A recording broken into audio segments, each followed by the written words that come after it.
niyo po bang kumita ng $100 kahit nasa bahay lang? Kaya napakadali lang po. Panoorin niyo lang po ang video na ito.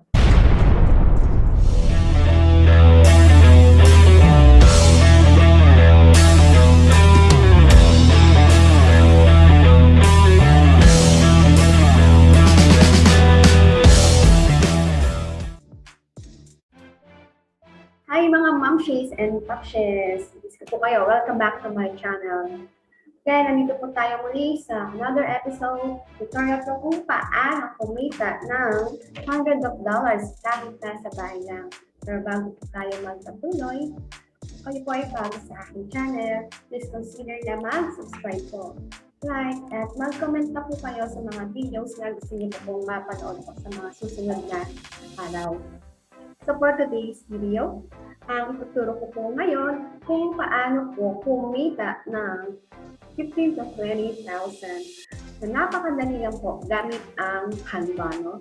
Nakita ko po ito na itong hiring po ngayon, dated po today lang, this October 22, 2021. So dito po ito, syempre, dito sa onlinejobs.ph, no? Yung hiring po nila, yun, kailangan marunong po tayong gumamit ng Canva. So, naituro ko na po ito before. So, dadagdagan lang po natin yung knowledge po natin about Canva. So, ito yung hinahanap nila, Rockstar Virtual Assistant, no? So, basahin lang po natin itong job overview. So, yung salary niya, starting salary is 15,000. Pero, sabi niya, earn as much as 20,000. So, ito siya, typing and basic graphic designing Canva. Tapos involving the use of MS, Microsoft, Office, Word, Excel, and PowerPoint. Yan. So, i-share ko lang po sa inyo, no, itong Canva. Yan. So, yung Canva, yan, ang gawa ko kayo ng account ko po dito sa Canva. Nowadays, ina-ina po ang paggamit po ng Canva, no? Kasi mas madali po siyang gamitin para sa akin po, no, kaysa doon sa PowerPoint na pagpapresent po ng ating mga report.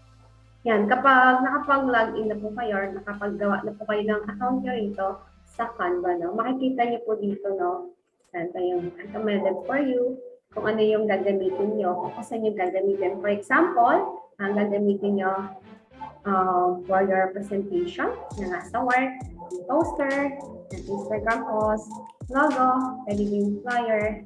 Ayan. So, ito yan lang yung designs na ginawa ko, no. Kung halimbawa ito, try natin po ito, no, itong YouTube thumbnail. Ayan. Create natin ito as blank. Ayan. And then, pwede po tayo mag-search po ng title dito sa taas. For example, Canva. Ayan. So,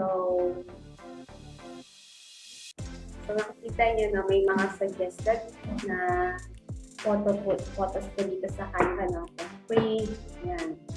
Free, and then kung mga may crown na yan, ayan po, may bayad po yan, no? So, pwede natin ito, gamitin natin ito. So, drag mo lang siya dito, and then, adjust lang po natin. Size nga, pag-clicking yung mga size na ito. Yan. Yan. And then, nalagyan po natin ng text, pili lang po tayo dito. Pili natin pong text, and then, yan, kapili po tayo na pwede natin ilagay dito sa design natin. No? And again, nakita nyo po na may nakasulat po dito na, yan, pag itong pro, may bayad po yan. Yan, syempre dun po tayo sa free. Yan. Yan. Baba ito, na-click natin ito. Gamitin natin ito. So, papalitan lang natin siya ng title. For example, how to click.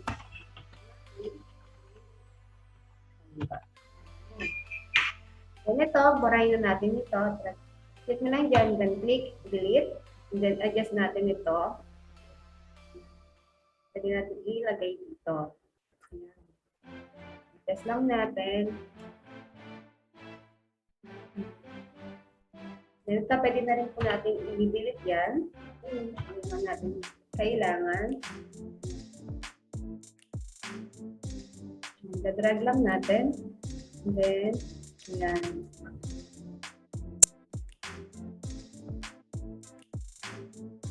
And then, yan. Pwede rin po natin palitan ng color ito, no?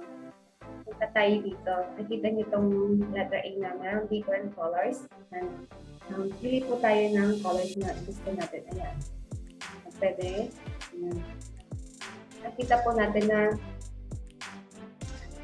yung dapat na color na pipiliin po natin na nag-stand code po siya, no? Ayan.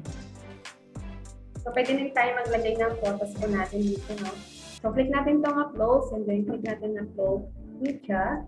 Click natin ito. Ayan. And then, gagawin natin, i-drag lang po natin dito, no? Ayan. Again, palakihin lang po natin siya.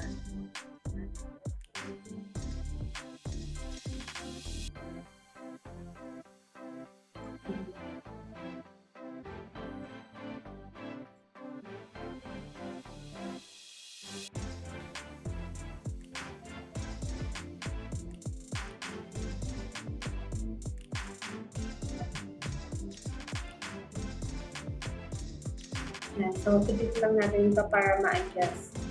Yan. Yan. So, meron na tayo dito na text. Meron na rin tayong picture. At meron na rin po tayong background photo para sa thumbnail natin. So, ang gagawin po natin, pagtapos na click natin itong download. Yan. Download. Yan. Yan.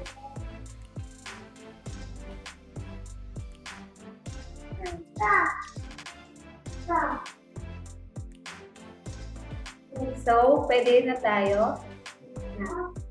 So, ngayon, meron na po tayong thumbnail para sa ating YouTube na how to make money with Canva. So, ganun lang po kadali kumita sa Canva. Kikita po tayo kahit sa bahay lang po. Basta kailangan lang po ma-discard po tayo mga Momshies and Popshies. So, ano pong hihintay niyo mga Momshies and Popshies? Punta na po kayo sa onlinejobs.ph at applyan niyo na po yung job hiring na iyon, no? At marami pa pong mga job offers na naghihintay po sa atin, no? So, kailangan lang po natin maging matagas sa pag-apply. At magkakaroon din po tayo ng online job, no? Na kagaya ko po na feel ko po ang pag-work dito sa bahay, flexible time, at same time na alagaan ko po yung aking mga anak. So again, don't forget to subscribe, like, share, and hit the bell button para ma-notify pa po kayo sa mga videos na i-upload ko. Muli, si Rodin the Great na nagsasabing, learn and earn. Bye-bye! I'll see you on my next video. Ayun lang pala yun.